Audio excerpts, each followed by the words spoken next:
Thereupon she dissolved some white powder in a small glass of water, and holding it to his lips said lovingly, "Drink this, and in a few days you will recover."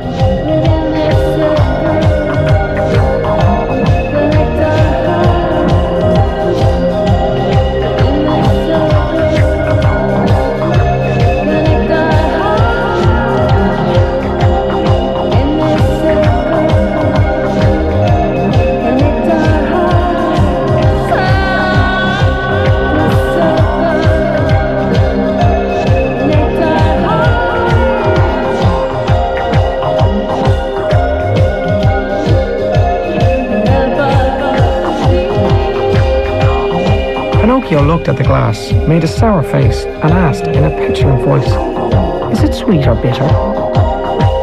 "It is bitter, but it is good for you." "If it's bitter, I won't drink it," replied the ungrateful marionette. "In fact, I'd rather die first." "Very well," said the fairy, and she clapped her hands again, this time bringing forth 6 rabbits, as black as ink, carrying a small coffin. "What do you want with me?" cried Pinocchio, sitting up in the bed with terror. "We've come to take you away," said the largest rabbit. "But I'm not dead yet." "Details, details," replied the rabbit steadfastly. "Oh, please, fairy, dear kind fairy, give me the glass at once, for I don't want to die. No, I will not die." He took the tumbler in both hands and drained it in one go. "Well, that was a wasted journey," said the rabbits, sighing and walking off.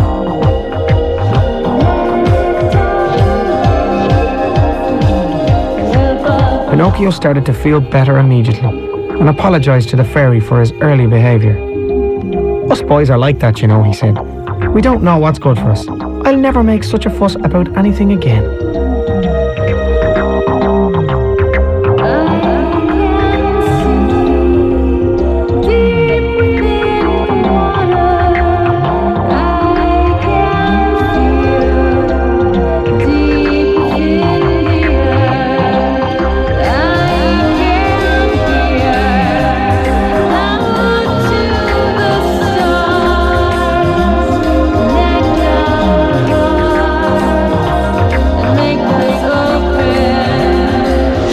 "Why were you being hung from the tree?" inquired the fairy.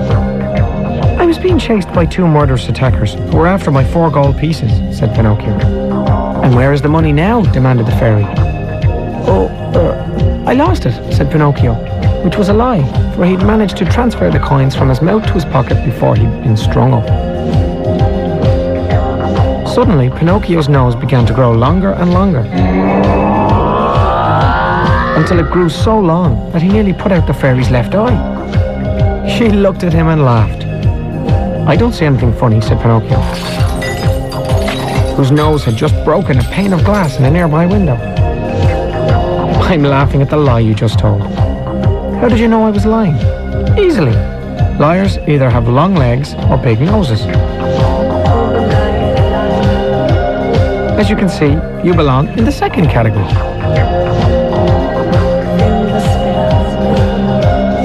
Well, Pinocchio cried and cried until a good half hour later, by which time the fairy thought he'd suffered enough. A crowd of woodpeckers flew down and pecked off the puppet's unfeasibly large nose. All but 2 inches of it, that is.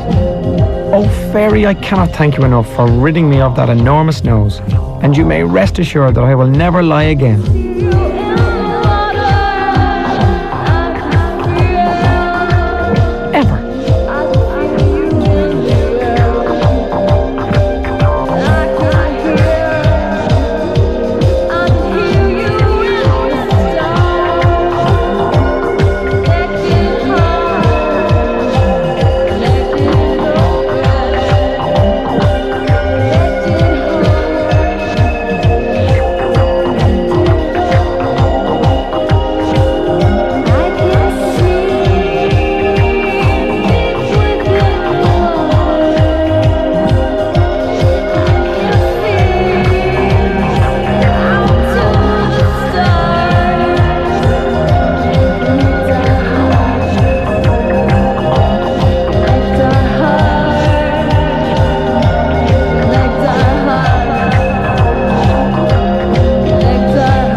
Now I must return to my father, for he will be worried.